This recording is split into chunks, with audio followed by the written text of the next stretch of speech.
Welcome back to Living Grounded. You're here with Lila and Tim. Hello. And we're currently walking through the highlights of the Bible together.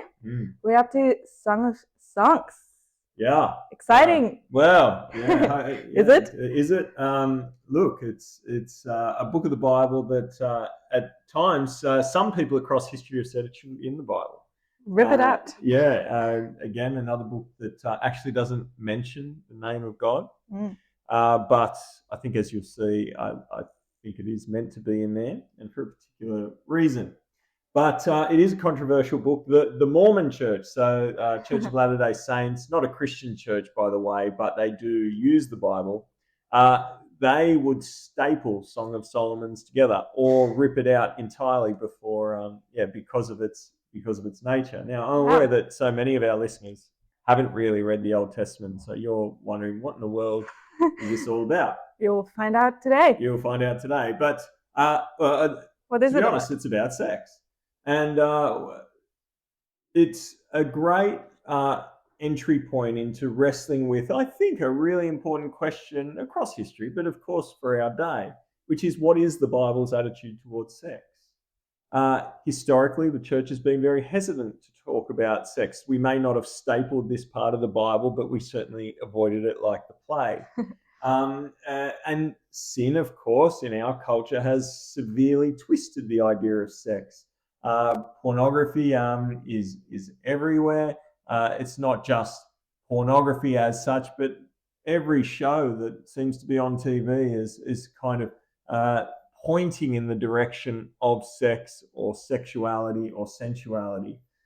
And of course, the church has a checkered history with that, whether it's the historical sexual abuse stuff or with I guess the other side, which is seeing Christians staying married, refusing to get divorced, but having these cold, harsh marriages that seem devoid of any desire. Long before the love songs of the 70s, 80s, and 90s, and long before people started singing about, it feels like, sex only in the 2000s and beyond, there was a book of the Bible, and there is a book of the Bible called Song of Songs or Song of Solomon or something like that. Now, I'm not going to take you through large portions of it. If you so desire, you can read it for yourself.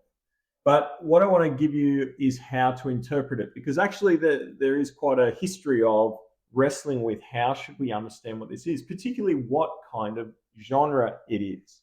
So we're dealing with it, and I think in our NIV Bibles, it's put in a section along with the rest of the wisdom literature. So we had Ecclesiastes last episode, and we've done Proverbs. So these are books of wisdom, and I think rightly so, Song of Solomon fits into that. But in what way? Okay, so it's a book about wisdom, but how do you understand it? There's essentially been three methods of interpreting Song of Songs. The first one is what's called allegorical, or if you like and feel more comfortable with, maybe metaphorical is what you might say. And it's that every line is to kind of be interpreted in this kind of spiritual metaphorical sense. So you look at Song of Solomon, chapter 1, 2 to 4. Let him kiss me with the kisses of his mouth, for your love is more delightful than wine. Pleasing is the fragrance of your perfumes. Your name is like perfume poured out. No wonder the young women love you. Take me away with you. Let us hurry. Let the king bring me into his chambers. We rejoice and delight in you. We will praise your love more than wine.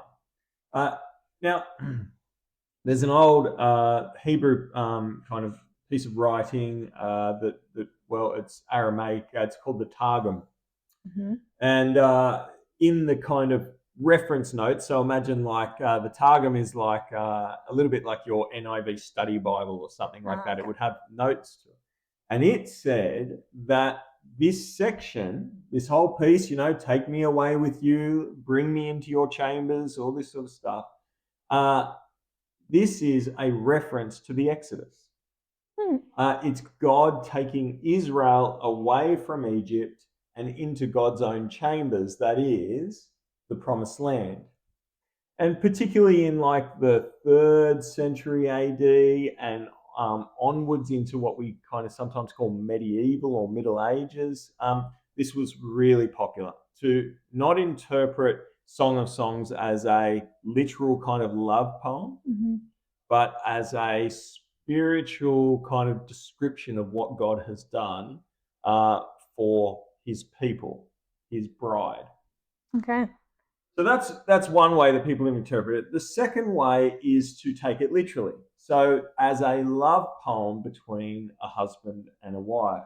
Now, it's worth just saying, I think we can be clear that it is a husband and a wife. I think in the time that it's written, it would be unthinkable that it was anything but.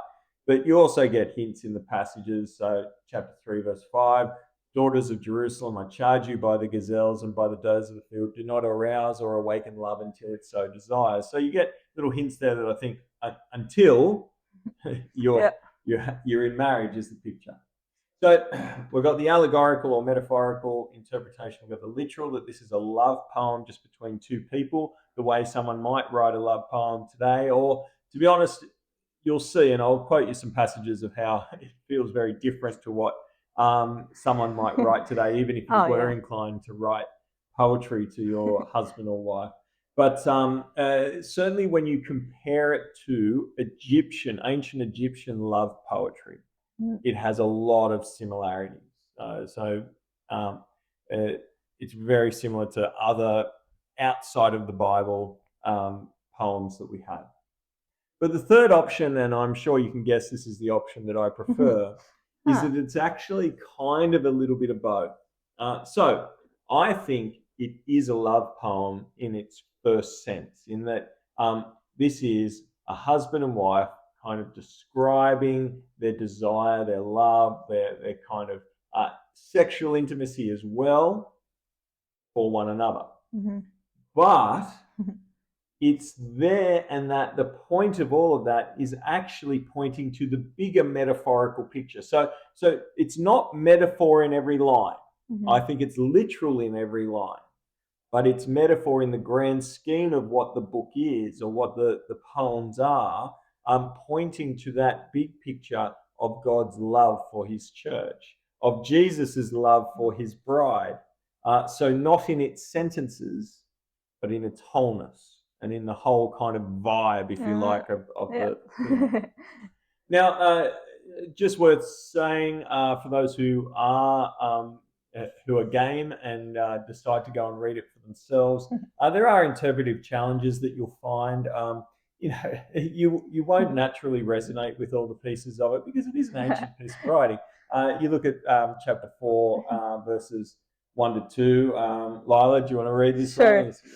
Let's go. How beautiful you are, my darling. Oh, how beautiful. Your eyes behind your veil are doves.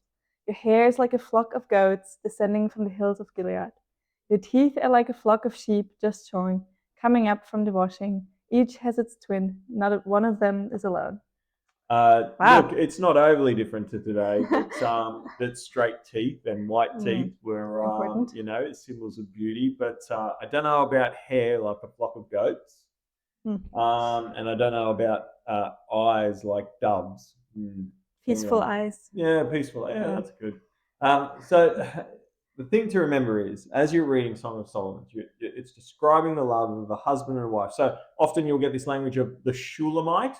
So the Shulamite is the wife in the thing, in the poems, and then the beloved or the king is the husband. So it's their love. And sometimes it's going to feel very foreign, the way that they speak. They are not moderns. Okay? Yeah. But I also reckon, particularly for those that are married, you will feel a great familiarity. Great. You look at Song of Solomon, chapter 3, 3 to 4. Go on, Riley, you go for it. Yes. The watchmen found me as they made their rounds in the city. Have you seen the one my heart loves? Scarcely had I passed him when I found the one my heart loves. I held him and would not let him go. Or chapter 2, verse 2. Like a lily among thorns is my darling among the young women. So it's capturing the beauty of love. Yeah. It's capturing the feelings of love, that those desires that we have. It's capturing what love and desire should look like in a marriage. and what it feels like to be desired and to desire another. And I think that's just really important for our day, against those cold and loveless marriages that I think people kind of stereotyped Christianity to be. I don't think that was necessarily the case, but certainly people imagined Christian marriages to be like. That's not God's ideal. This is. It's a deep, loving desire for one another. Song of Solomon does this helpful thing, I think, where it keeps us from thinking that love is only a commitment. Okay, we've set our vows to one another, and that's it for life. And whether we have any feelings for each other doesn't matter. No, it's not. It's not that. That's not what Christian marriage is meant to be. It might be what Christian marriage is for some, but it's not what it's meant to be. But then on the flip side, against kind of a more modern romantic sentiment, it's also that love isn't only desire. You think of chapter 8, verse 6, place me like a seal over your heart, like a seal on your arm. For love is as strong as death. That seal on your arm, sounds a bit like a tattoo, doesn't it? It's like you are tattooed on me for life, and so it's that captures that idea that love is both that deepest of feelings, but also a commitment that it's made in, as we see in marriage, or ideally in marriage. Yeah. So it captures a bunch of stuff there, and I think as you read it, I guess wisdom in terms of reading it. I don't think this is the most critical thing to read in the Bible. Okay, like controversial. All of God's word is God breathed and is there. It's still in there. It's still in there, but just as the same as across time and history, some books become more important than others for various reasons culturally, but also some stages of life, some books become more important than others. The book of Daniel was such a popular book in the last kind of 40, 50 years because it's written about a person who's experiencing persecution in a culture that's turned away from Jesus and God. It's understandable that people have really latched onto that in Western culture in the last 50 years. So just see, depending on your life stage, as a single, I'd probably suggest you don't need to read, like, it's okay. Not every day. Certainly good. But as a married person, it's probably quite a helpful thing to read and go, oh God, would you give me this desire for my husband or my wife? Helpful thing. Well, we're still at Living Grounded, so... Oh, yeah, sorry, I've kind of jumped around a little bit. How does this point us to Jesus? Yeah, so Ephesians 5, 25 to 32. Go on, Lila. Yeah. Husbands, love your wives, just as Christ loved the church and gave himself up for her to make her holy, cleansing her by the washing with water through the word, and to present her to himself as a radiant church, without stain or wrinkle or any other blemish, but holy and blameless. In this same way, husbands ought to love their wives as their own bodies. He who loves his wife loves himself. After all, no one ever hated their own body, but they feed and care for their body, just as Christ does the church. For we are members of his body. For this reason, a man will leave his father and mother and be united to his wife, and the two will become one flesh.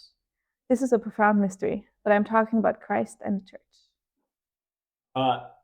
Seeing this passage, yes, what Paul calls a profound thing.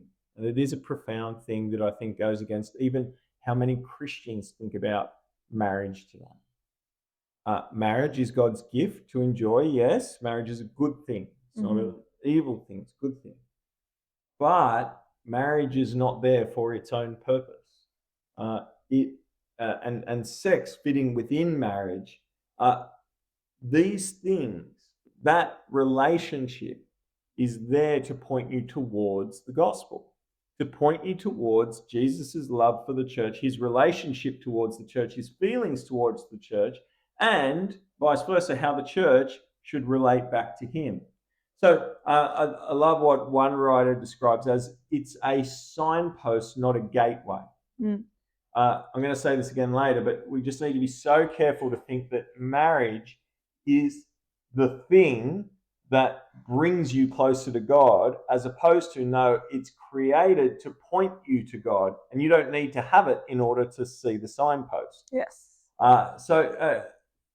Now, we need to be careful about a few things here. Are we saying then that Jesus has erotic feelings towards the church? Is that how this relation? Oh my. No. So Song of Solomon isn't saying, and by going it's whether you want to use language of typological or metaphorical or anything like that, it's not saying that the way the husband feels about the wife and the way the wife feels about the husband is exactly how Jesus feels about his bride. No, but it's grabbing onto the depth of feeling Which is that pretty Jesus has, deep. which is Yeah. deep. So it's that longing, that Mm. deep desire for the other, that deep desire to be kind of one with the other in a sense, and we're talking about a deeper spiritual thing even than physical thing. That's what Song of Solomon is capturing. Jesus' greatest desire is to be with his church, always. And Christians, you need to be reminded of this, that Jesus has a deep desire to be with you, to be around you, to share with you all that is his. He's already given all of himself on the cross, but sometimes we can feel like, okay, so that this one-off gesture, it's like you had this Valentine's Day, 20 years ago, and they did this massive grand gesture, but since then it's kind of, no, that's not it. It's that every day Jesus wants to pour out his love towards you, and you to pour out your love towards him as well. The church, her deepest desire should be for her true husband, to give herself wholly, wholeheartedly to him, to love him, not just in this kind of cold commitment, but with a genuine desire to be with him always. That's the picture that Song of Solomon wants to convey to you to grasp. Yeah. So, how does that help us living grounded? Yeah, a Christian writer wrote an article called "I Feel Invisible After My Wife's Death." It was like a painful howl. You know what I mean? It was all a full-on article about the loss of his wife. But people noticed something in what he said that they found very concerning, which was he describes how his wife felt like the one person who truly knew him and knew him for who he was. And he said that being that seen and loved is as close as any of us will ever come to experience in the love of God for us in Christ.